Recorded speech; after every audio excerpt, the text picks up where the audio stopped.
sugar-free veins. Dr. Drugs Private Advisory తీయండి. రేపటి నుంచి జరగబోతున్న మహానాడు కార్యక్రమం పాల్గొనడానికి పిఠాపురం వర్మ గారు ఉన్నారు. మాట్లాడదాం. సార్, చాలా మహానాడు చూసుంటారు. ఈ మహానాడు మీతో పాటు కార్యకర్తలు కూడా కొంచెం స్పెషల్గా చూడాలి. ఎందుకంటే అధికారంలోకి వచ్చిన తర్వాత ఈ పార్టీ జరుపుకున్న పండుగ ఎలా అనిపిస్తుంది? చాలా బ్రహ్మాండంగా ఉంటుంది. మాకు మహానాడు అంటేనే సంక్రాంతి పండుగ. మాకు మహానాడు అంటేనే సంక్రాంతి పండుగ.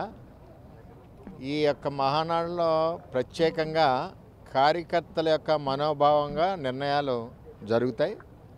పార్టీ బలోపేతం అవడానికి కారణం, కూటమిలో అధికారానికి రావడం కారణం నారా లోకేష్ గారి యువగళం పాదయాత్ర.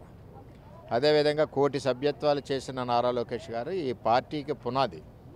ఈ పార్టీకి బలీయంగా ముందుకెళ్ళడం కోసం ప్రతిపక్షంలో ఓడిపోయినప్పుడు తెలుగుదేశం పార్టీ మీద నమ్మకం, జగన్మోహన్ రెడ్డి మీద ఉన్న భయం పోగొట్టడానికి యువగళం పాదయాత్ర చేశారు. అటువంటి నాయకత్వం తెలుగుదేశం పార్టీకి ఉంది. అటువంటి నాయకుడిని భావి రథసారథిగా నిర్ణయించాలని మా కార్యకర్తల యొక్క అందరి యొక్క అభిష్టం. సార్, అంటే కాదు, లోకేష్ గారు మీరు చెప్పినట్టు యోగాలను చేశారు, ప్రజలు ఒక ధైర్యాన్ని నింపారు ప్రతిపక్షంలో ఉన్నప్పుడు. ఈ నేపథ్యంలో ఇప్పుడు లోకేష్ గారికి కీలక బాధ్యతలు అప్పగించాలని ఒక డిమాండ్ నేతలు చెప్తున్నారు, కార్యకర్తలు చెప్తున్నారు. ఏమైనా ప్రకటన ఉండే అవకాశం ఉందా మహానాడులో? ఇక్కడ లోకేష్ గారు అన్నది చంద్రబాబు నాయుడు గారు కొడుకని అనడం కాదు. లోకేష్ గారు ఒక కార్యకర్తగా పనిచేశారు, సభ్యత్వాలు చేశారు, కార్యకర్తలకు ఇన్సూరెన్స్ చేసి కార్యకర్తలను ఆదుకుంటున్నారు. ఇది పార్టీకి కూడా ఒక ప్రణాళిక ఉండాలి. 2047 ఏదైతే గవర్నమెంట్ మన అమరావతి డెవలప్మెంట్కి కానీ రాష్ట్ర డెవలప్మెంట్కి పెట్టారో ఆ ప్రణాళిక తెలుగుదేశం పార్టీకి ఈ సమయంలో ఫిక్స్ చేస్తారు. ఆ ప్రణాళికలో ఈరోజు పార్టీ రావడానికి కానీ పార్టీ అధికారంలో రావడానికి కానీ యువగళం పాదయాత్ర ఎవరైతే చేశారో నారా లోకేష్ గారు, ఆయన్ని భావి రథసారథిగా కావాలని కింది స్థాయి నుంచి నా స్థాయి నుంచి పై స్థాయి వరకు కూడా తెలుగుదేశం పార్టీలో పనిచేసి ప్రతి ఒక్కరూ కోరుకునేది. ఈసారి జరగబోతున్న మహానాడు కూడా పూర్తిగా లోకేష్ మార్కు మహానాడు. కొత్త విధానాలు, కొత్త అంశాలు రాబోతున్నాయని ఒక టాక్.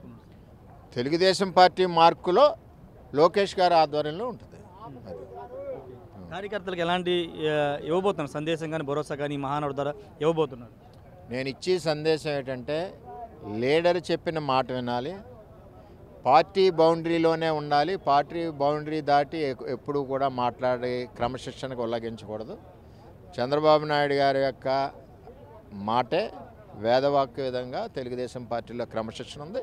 ఆ క్రమశిక్షణ ఎప్పుడు కూడా తెలుగుదేశం పార్టీలో ఉంటుంది. 164 స్థానాల్లో కూటమి అధికారంలోకి వచ్చిన తర్వాత తెలుగుదేశం పార్టీ కార్యకర్తలు ఏడాది పాలన కొంత అసంతృప్తిగా ఉన్నారన్న ఒక ప్రచారం నడుస్తుంది.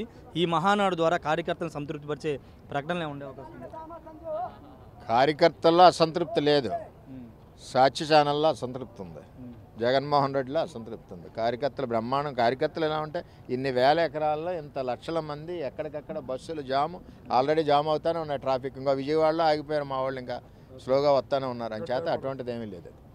కార్యకర్త అన్నవాడు తెలుగుదేశం పార్టీని అధికారంలోకి తీసుకొచ్చాడు లోకేష్ యువగళం పాదయాత్రతోటే. నేను చెప్పాలంటే ఒక పక్క చంద్రబాబు నాయుడు గారిని అరెస్ట్ చేసినప్పుడు దుర్మార్గులు, ఒక పక్క అరెస్ట్ చేసిన బాధ ఉన్నా సరే పార్టీని భుజాల మీద వేసుకుని లోకేష్ గారు పాదయాత్ర చేసి పైకి తీసుకొచ్చారు. ప్రజల్లో ఒక భయం ఉంది, కార్యకర్తల్లో భయం ఉంది. కార్యకర్తలో నేనున్నానని భయం పోగొట్టారు. ప్రజల్లో మేమున్నాం, మేము అధికారంలోకి వస్తాం, మీకు మంచి చెడ్డలు చూస్తాను ఒక నమ్మకం కలిగించిన నాయకత్వం తెలుగుదేశం పార్టీ. లోకేష్ని అధ్యక్ష పదవిలో రాబోయే రోజులు చూడే అవకాశం ఉంటుందా మీ వ్యక్తిగత అభిప్రాయం? ఇక్కడ తెలుగుదేశం పార్టీలో ఎవరైతే కష్టపడ్డారు, ఎవరైతే యువగలం చేశారు, ఎవరైతే ఈ పార్టీని ముందుకు తీసుకురావడానికి ఉపయోగపడ్డారన్నది పార్టీ నిర్ణయిస్తుంది. ఆ నిర్ణయించి దాంట్లో క్వాలిఫికేషన్ ఎవరికి ఉందంటే అది నారా లోకేష్.